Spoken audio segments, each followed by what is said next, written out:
কি পেঁয়াজি দিয়েই ভাত খাবো?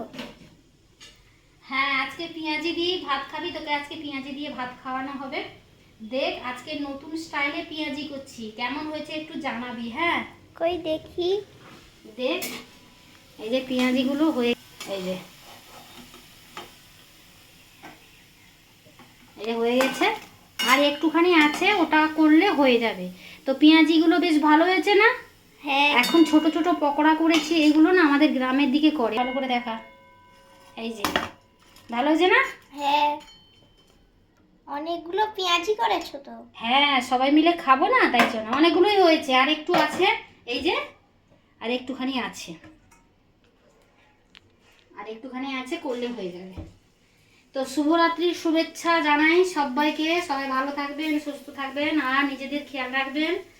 তো আজকে আমাদের বাড়িতে তো পেঁয়াজি করলাম, পেঁয়াজি দিয়ে ছেলে আমার বড় মাসে মুড়ি খাবে, আর আমি একটু ভাত আছে, ভাত খাবো আমি আর আমার বোনঝি। তো কার কার বাড়িতে কি কি রান্না হচ্ছে অতি অবশ্যই কমেন্টে জানাবে। তো আজকের মতন আসি বন্ধুরা, বাই।